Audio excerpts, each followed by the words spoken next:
Hello. Well, I don't have much to say, which is why I didn't produce a video last weekend, but I'll say something. I'll just have a normal vlog today and talk about this and that. Nothing much is happening, really.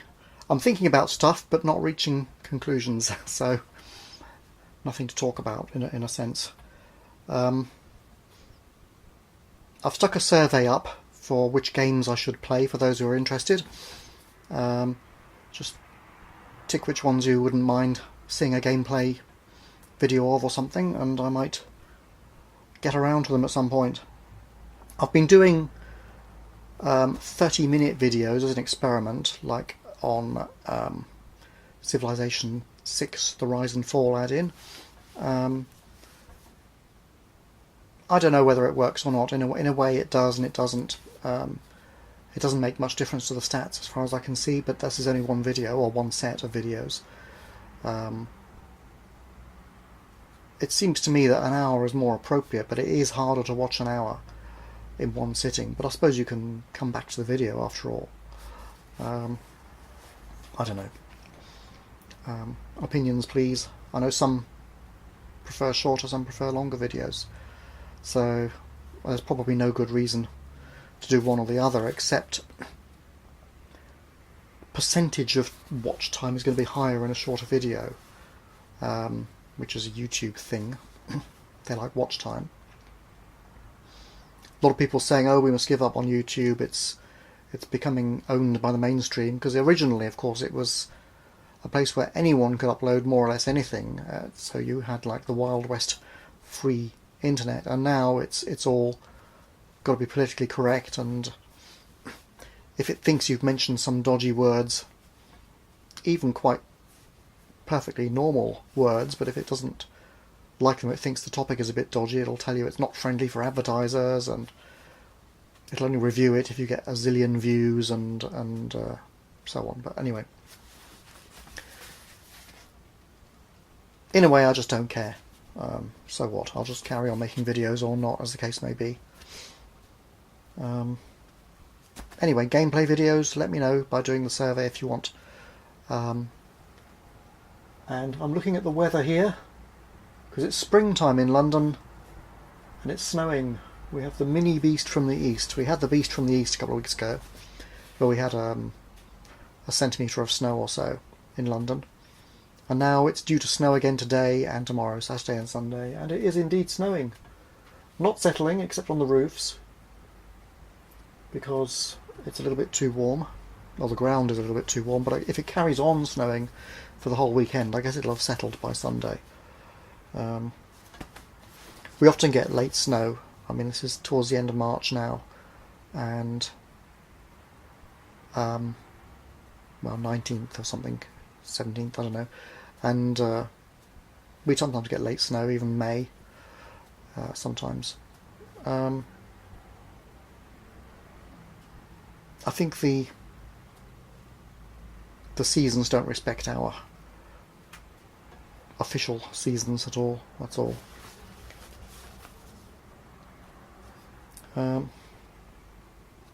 So we're getting some weather. Other than that, I haven't been thinking about the weather much, actually, but I've been thinking about Enlightenment, as usual. I'm trying to figure out what it is, and of course I shouldn't be figuring it out, because the whole point is to disidentify with the ego, the mind, the verbal mind. Okay. These are all approximately the same thing. And disidentifying with it means not taking it seriously, basically not treating it as if it were part of the real you. It's not part of your story, your me story, if you like. Now, I've been listening to videos by various so-called spiritual teachers to try and figure it out. I've read books as well. But they don't half like to mystify things too much. I mean, I suppose once they've understood it, they get into the jargon and they use it without really realising that what they're doing is mystifying it. Some of them are just in it for the cash, and they deliberately mystify it, I think. But the people who write lots and lots of books, I suspect Deepak Chopra, for example, of being one of those, but I could be completely wrong. That's just my opinion. Either that or he doesn't know what he's talking about, I'm not sure. But they'll use terms like ego death and stuff like that, and people think, oh, what's that? I'll have to listen and try and figure it out. But it's just mystifying it, really. It's nothing dramatic at all. All that is meant by ego death is you stop taking your thoughts seriously. Your ego doesn't die, it's still there. You need an ego to interface with the world. You've got to have, like, a personality, but the point is that you don't take it so seriously. All these thoughts that go on in your mind, they're like passing clouds. If you're dealing with an issue, you can focus and think. If you're doing your job and you need to think about stuff, well, you think about stuff. But if it's just your mind blathering away, talking garbage, ignore it. That's easier said than done, but that's the idea. Meditation is useful in this respect, in that it helps you practice calming the mind down, so it will chatter less. You're never going to stop it altogether.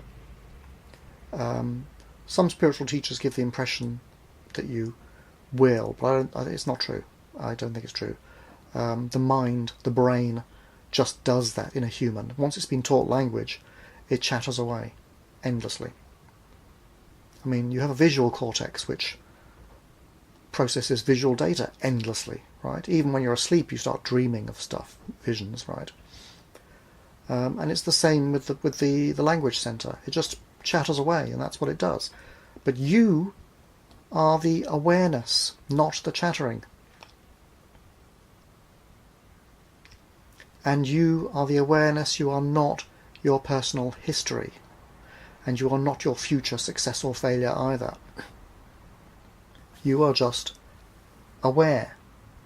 It's the only bit that can be really regarded as being definitely real, is the awareness itself. The things you're aware of, we don't know whether they're real or whether it's a VR game or what. There are some serious physicists suggesting that the universe shows characteristics of being a computation of some sort. Quantum mechanics, for example, where things are not even actually realized as real unless observed by a presumably conscious observer. Now that would save processing power, wouldn't it? And you back calculate to adjust the history to make things as they're observed. So, maybe. I have my doubts, but it may be like a natural computer, if you like. It may not be, alien reptiles pulling the strings, or whatever, who knows. But anyway, Descartes said, "I think, therefore I am," the philosopher. Well, he's not quite right. It's, "I am aware, therefore I am." But I, in this, is the awareness. It's not the so-called ego, the thoughts, the life history and all that. It's just the awareness. And for people with like depression and depressed thoughts and things like that, where the mind is really very much out of control, it's out of control for everybody, first of all, because it just chugs away by itself, jabber, jabber, jabber. But for people who are inclined towards depression, I think it's more out of control. So cognitive behavioral therapy, CBT, has the right general idea. Focus on the positive, learn how to use your mind better. And the Enlightenment people go further still and say, look, it's just talking garbage, don't pay attention to it. And with practice, you learn to keep noticing, oh, I'm talking garbage to myself again.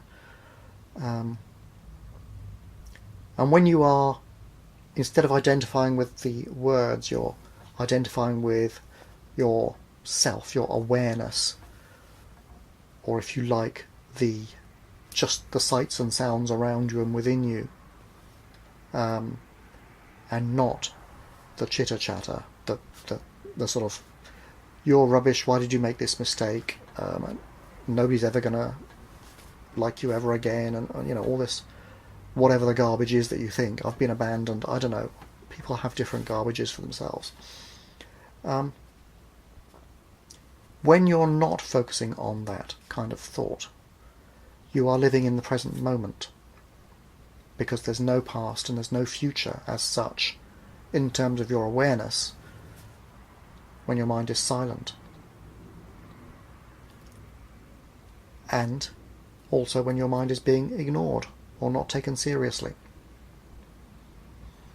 All this personality, I am this and I am that, is fictional. Sure, you might say it's based on facts, this happened and that happened, but it's selective, and as such it's fictional. It's not everything that's happened, and the reasons you remember are not the only reasons that were going on at the time, because life is complicated. And you were probably doing your best from the state that you were in at the time anyway, and we are not in control of ourselves fully 100% anyway. We have all these autonomous systems, including in our brain, which are not under our control. Most of what we do appears to be not really under our control. We seem to have some kind of intentionality, but whether that is part of the awareness, or whether that is part of something which is automatic and computed, I'm not sure. Maybe as I get further with the Enlightenment thing, I'll be able to tell the difference. At the moment, I'm not sure whether intentionality is part of the robot, the me, or whether it's something within the awareness, the consciousness itself. I don't know.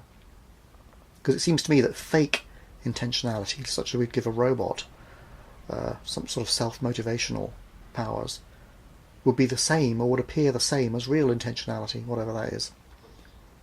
So maybe it's just we're really good computers. Our brains are really good computers, after all, in some sense. Plus they have awareness, which is not apparently computable.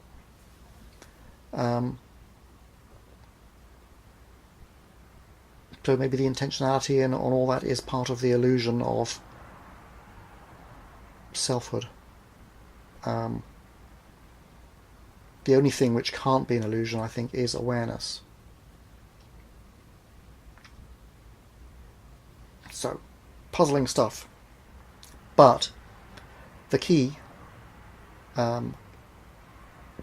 is keep on noticing that your thoughts are not you, they're just thoughts. And they're not under your control. You can try and stop your thinking, and believe me, you will have thought a thought within a few seconds, and certainly within a minute, no matter how much practice you've had.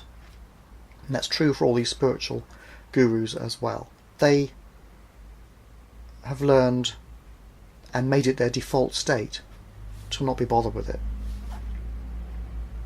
And that's really the key. That is the basic enlightenment. There's more, there's like communing with God or whatever it is, and stuff like that, which cosmic consciousness, which some of them talk about. I'm not there, but I suspect that synchronicities are a sign of stuff happening in the universe, like it being a random access database of some sort. Things pop up and work for you.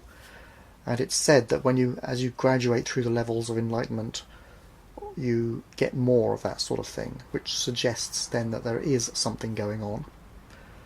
I've had some amazing synchronicities in the past, but not particularly of late, of the last few years. A few, but nothing to write home about. Synchronicities being effectively serious coincidences, okay, or meaningful ones at least. But yes, so if you're, say, struggling with depression or something, then enlightenment will be good for you. Just notice that the thoughts and you are two separate things. And keep noticing it. It's just a thought. When you're right in this present moment, maybe listening to the birds twittering or something instead of listening to your thoughts, or just looking, focusing on anything with a little bit of concentration, your mind goes silent, and you are still there. And your mind won't stay silent for long, but you now realise it's just a thought. Let it go. It has no meaning unless you give it meaning. And as I say, it's arbitrary, selective. It's there pointing the finger at you, saying naughty, naughty, and you don't need it, right? 99.99% of all the animals on Earth don't have it. They get along fine. We humans have a bit more to do. We have to go to our stupid jobs and do that and so on. So, okay. But only use it when you need it. That's what I'm saying, right? The rest of the time, you're much happier if you don't pay attention to it. Or just, oh, it's another thought. So what? So, I was thinking of going to the cinema this afternoon to see the new Tomb Raider movie with, what's her name, Alicia Vikander or something? I'm hoping she'll be a good Lara Croft. Angelina Jolie was good back in the day. I wasn't expecting Angelina Jolie to be that good as a Lara Croft, but she was actually.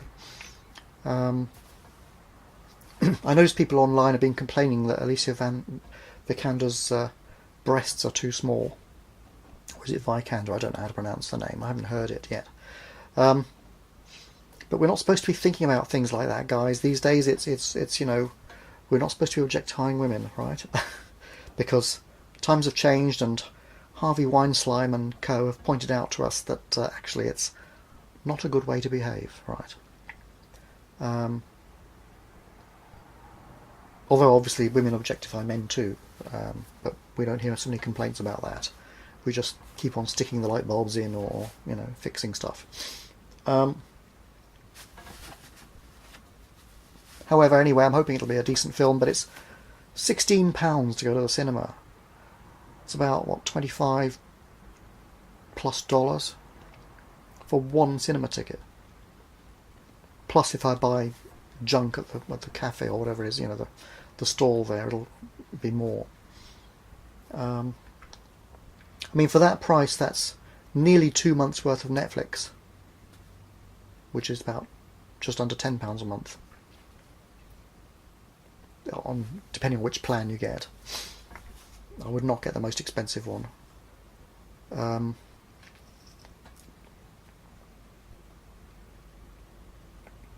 It's you know, but then you haven't got the big screen. Here I can only watch movies on my computer, which it has a nice screen, but the chair is uncomfortable. I have like an office chair, not a proper armchair or something. I don't know whether to get Netflix or not. I'm thinking about it. Same with Amazon Prime. At least with Amazon Prime I also get free deliveries, which would have paid for itself in each of the last 4 years. So maybe I should do both. The trouble is the movies are different on each of them, and I don't watch that much anyway, because I don't go in for all this brainwashing, and most of the movies are rubbish in addition. I mean, they're often entertaining enough at the time, but they're kind of vacuous. I like the ones with some intellectual content. Okay, a good adventure movie, like hopefully the Tomb Raider one, is fun, but I'm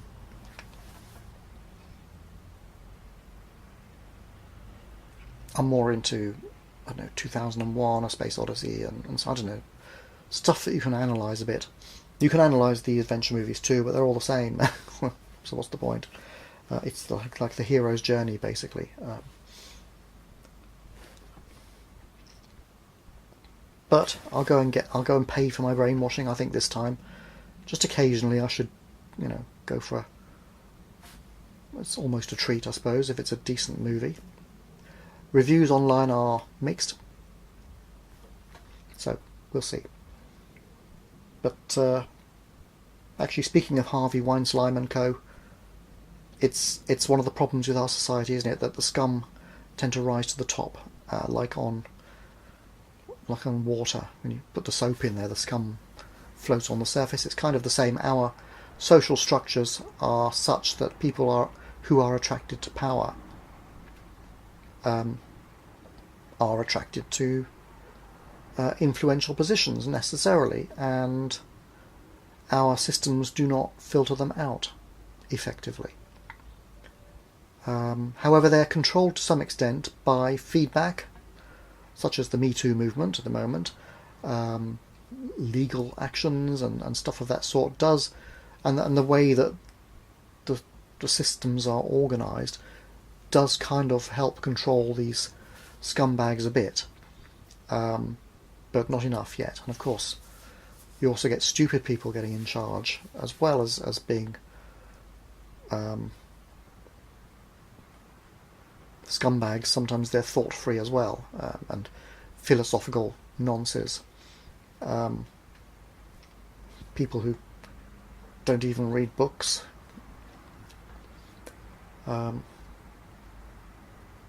Now, not reading books is okay, but if you're in a position of power and influence, you really ought to, I think, have some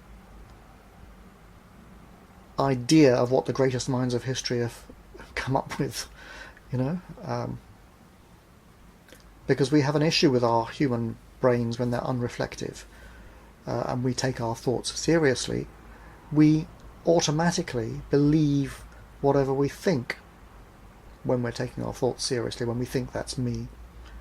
This is a survival thing. Back in the Stone Age, you didn't have time to sit back and philosophize, and there wasn't enough history recorded to study anyway.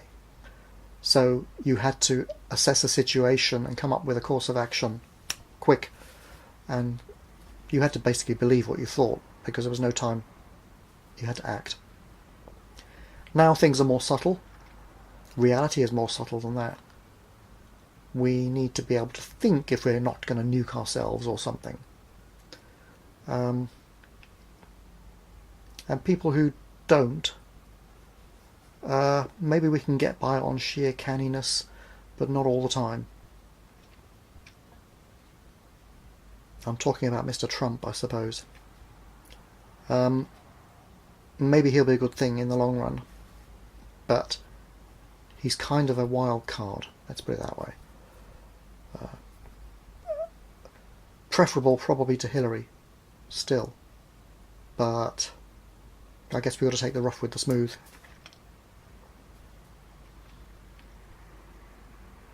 So I don't know whether I should get Netflix, whether I should get Amazon Prime, get both, but it's money every month. I hate that. But then again, if I'm going to watch a movie or two every month, and the movies I tend to watch are not in Amazon Prime as it happens,